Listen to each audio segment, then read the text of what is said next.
Okay, so in this brief video lecture, we are going to be considering a major question. And that question is the difference. What is the difference between national citizenship and global citizenship? And national citizenship, as the name suggests, is dealing with countries, right, with nation states. And almost everyone has a country they call their own.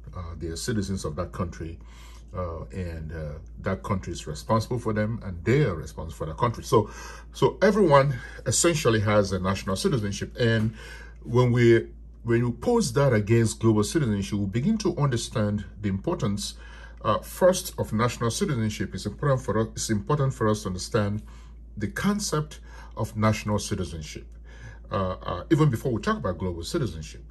And national citizenship then gives us a good sense of some of the responsibilities and obligations that we have as a national citizen, and then begin to understand and begin to pose that against global citizenship and understand the difference between the two key concepts.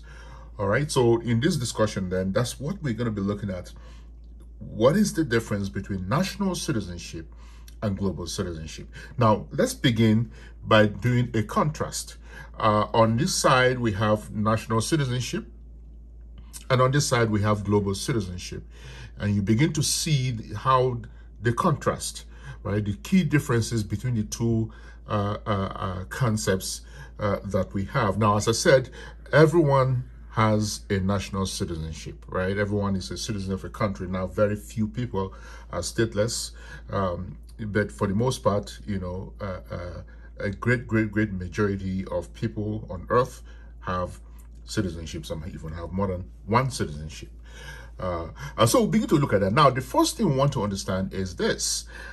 It says here, national citizenship is obligatory, right? It's obligatory. And obligatory means what? In this case, there is a legal component to it. It's obligatory because it's expected for you to be involved in certain ways in the country you're calling your own, right?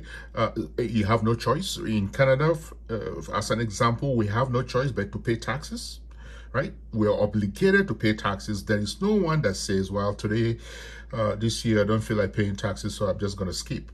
No, we can say that. We cannot say that. We have to pay taxes. If we are making an income and the income is above the threshold, we pay taxes, right?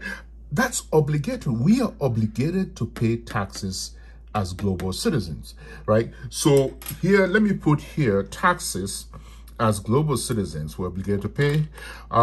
And because we pay taxes, right? Because we pay taxes, we expect, right? We expect services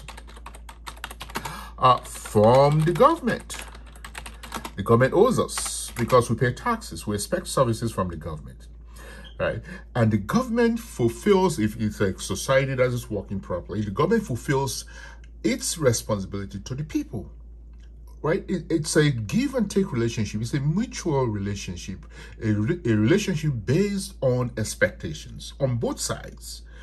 The citizens are expecting the government to perform, and the government expects the citizens to play their role. And one of the roles the citizens play then is to pay taxes. Now, this is very critical. Every society, pretty much most society, depend on taxes to fulfill basic responsibilities. In Canada, Canada is a heavily taxed country, and Canada has a lot of universal programs like health and education, K-12. Is free in the public sector, right? And those things are supported by taxes. Health is free as well. Free in the sense that when you go into your doctor's office, you don't pay when before you leave. We pay through our taxes. So taxes become very critical.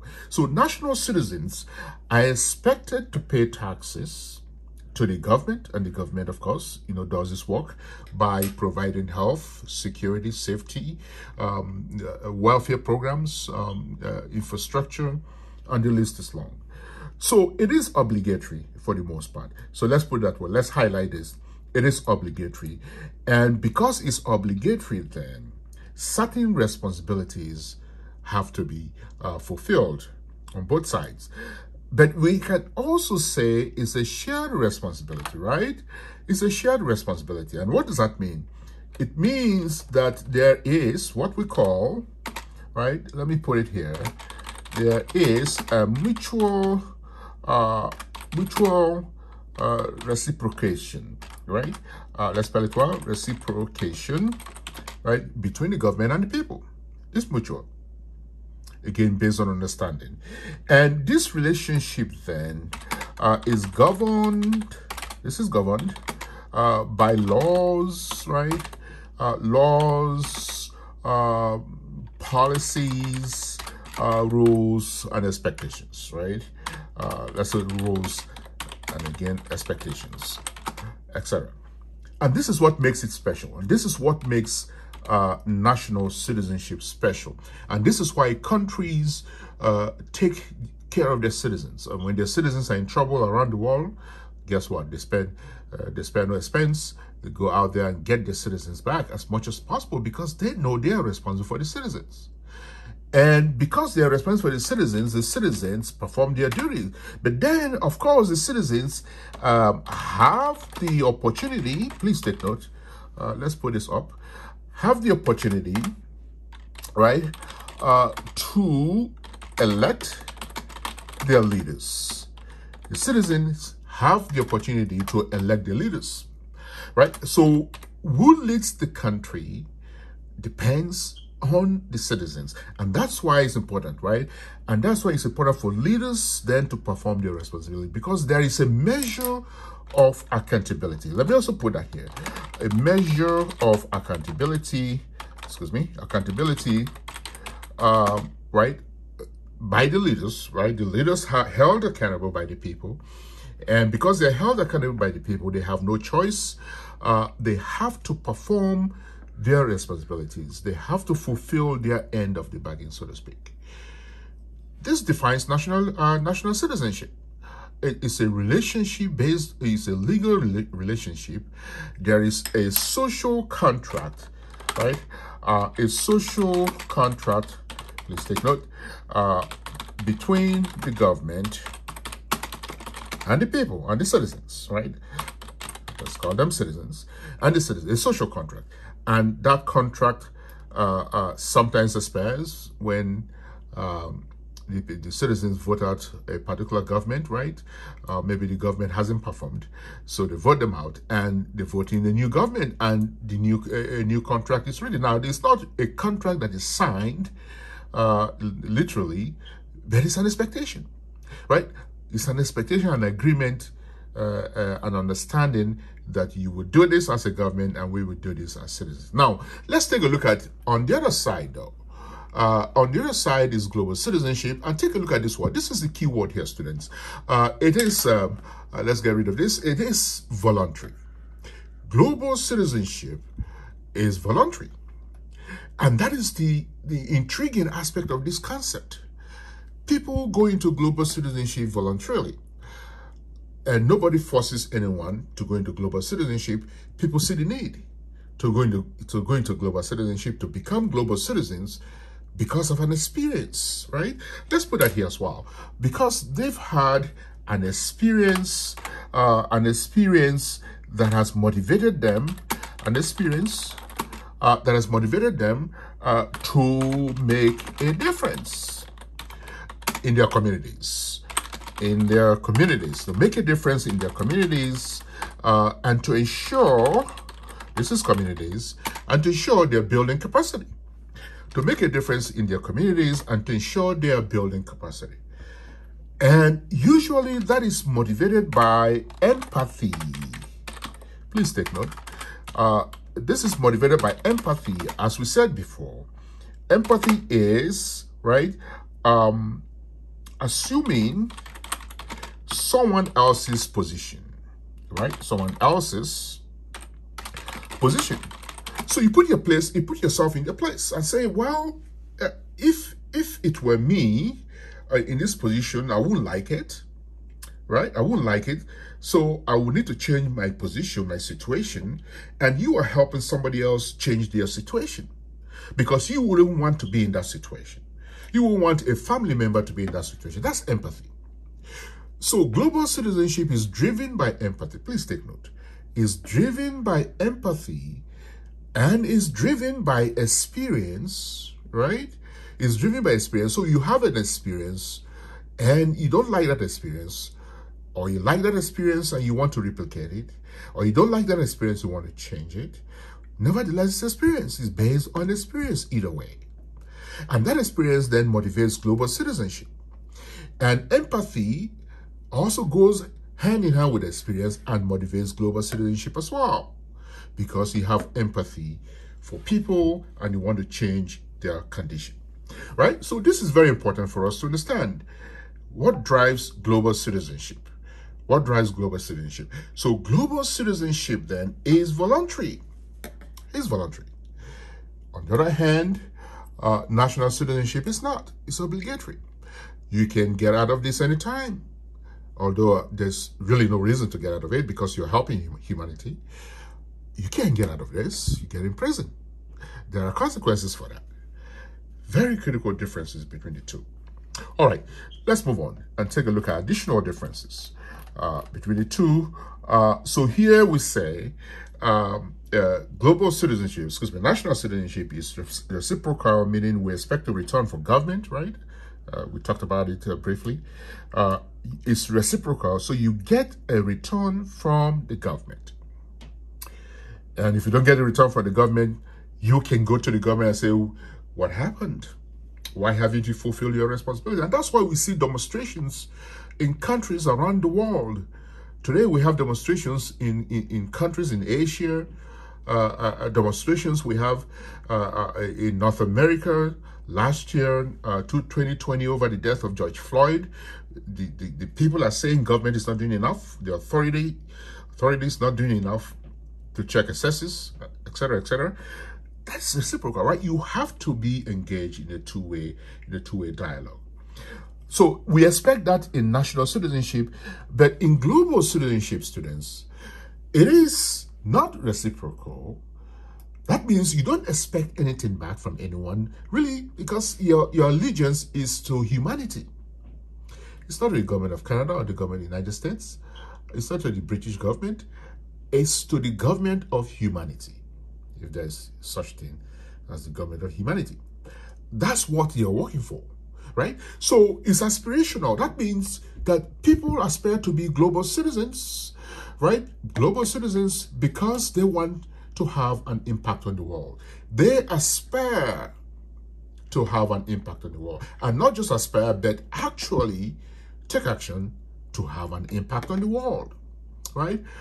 So it's an aspirational disposition that people that become global citizens have, because they have a passion, they have compassion, and they want to lift people to the next level. Now, when we talk about national citizenship, then we expect a reward, right? So national citizenship is tangible. Let me put that here so that we understand it better. So here we say it is tangible, right? It's tangible means physical. You can touch it. That's what it means. So it is tangible, meaning that we expect, right? We expect to see roads, for example. We expect to see roads, buildings, for example. We expect to see schools up and running, right? It's physical. We expect to see all of those things. We expect to see running water, running water. And of course, we expect our garbage to be picked up, right? When it's time to be picked up, we expect our garbage to be picked up, right? And if those things don't happen once again, right, we call the authorities and ask questions and question them. That's what we do. We call the authorities and question them. If that doesn't happen, It is physical. We need to see action. That's what that means, right? It's physical. Please take note. When we say it's physical, we need to see action. And we need to see outcome as well. Let me also put that here because this is an important point to understand, right? So we expect to see action. We expect to have an outcome, right? An outcome, action that leads to an outcome. And that outcome, right, must be satisfactory. Satisfactory, what does that mean? Let me just spell this well. Must be satisfactory, satisfactory, and meet the needs of the people.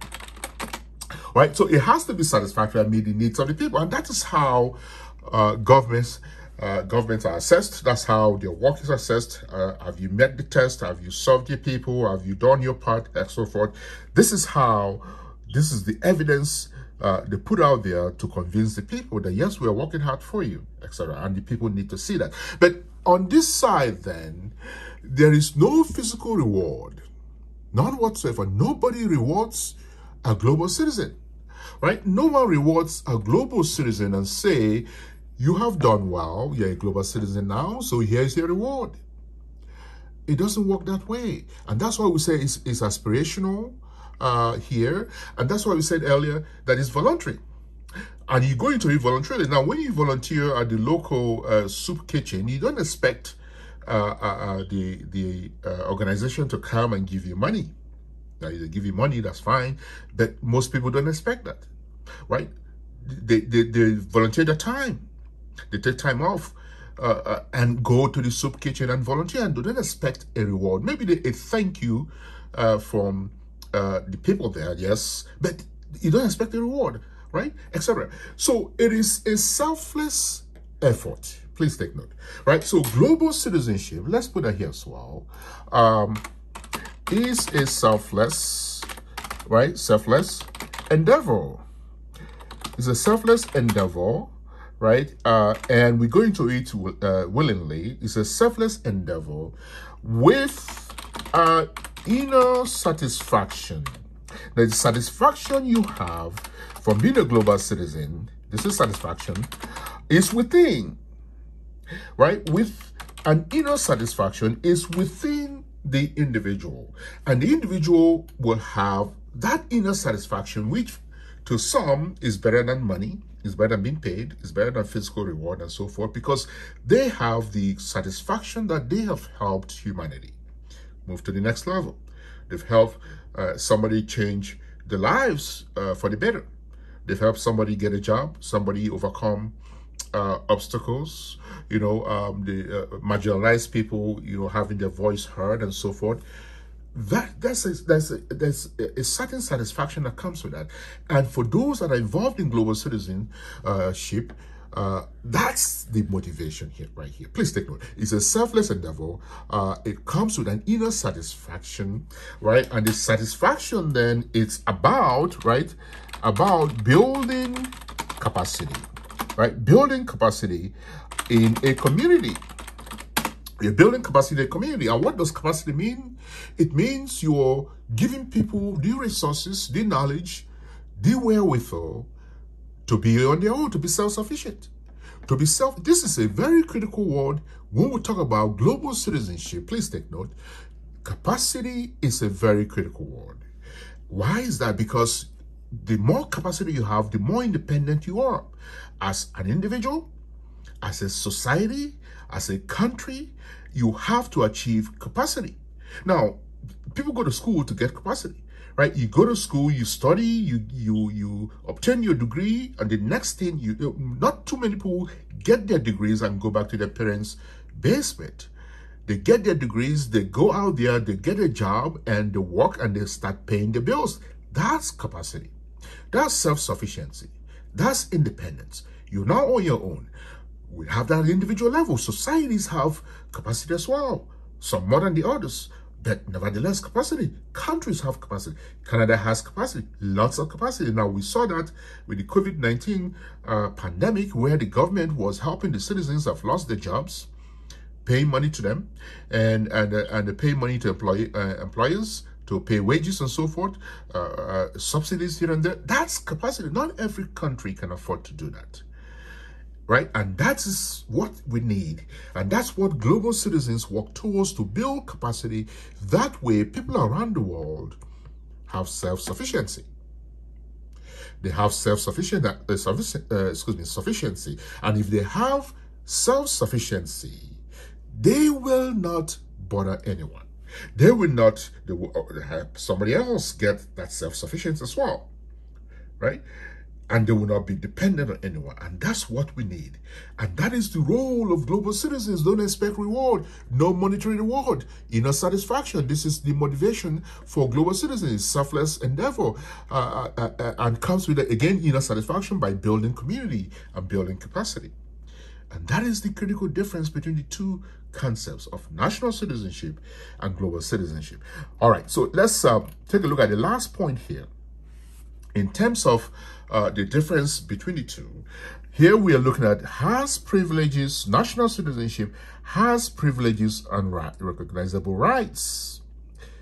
Please take note, it has privileges. Let's look at this word very well. Privileges and rights. We can recognize those rights. It says here recognizable rights. We can recognize the rights and the privileges. National citizenship, right? So let's take a look at just maybe one or two of those rights and privileges, right? So the privileges, for example, driving is a privilege, right? That's why you have a license that you renew. Driving is a privilege. Your passport to travel is a privilege, right? Again, it has an expiration date.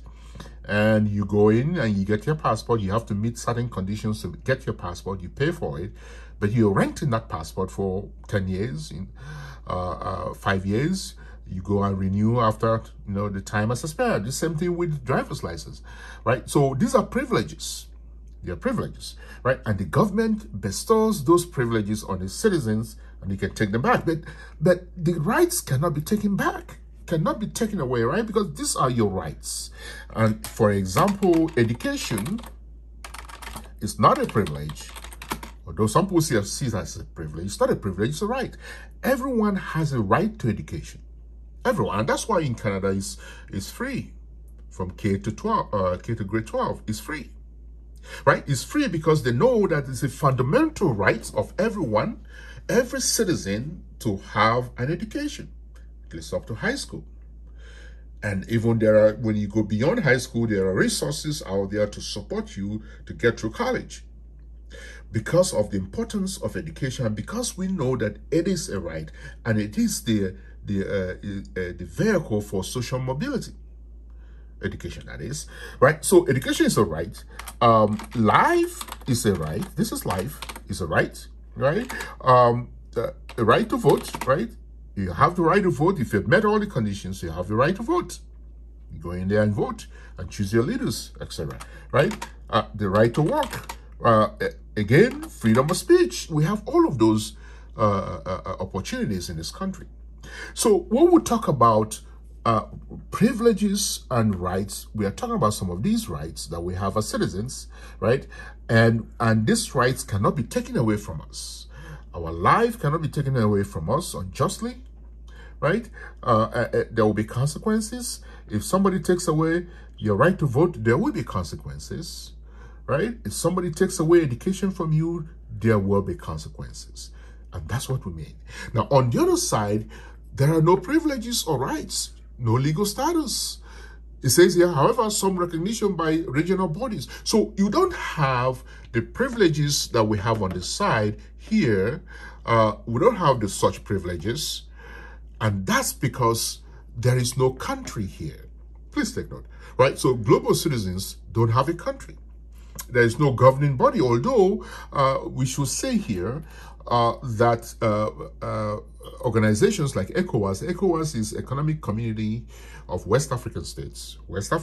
This is a very strong economic body in West Africa, made up of 15 countries, I believe, and they've put in place, programs and some policies and so forth to recognize people that are doing good work.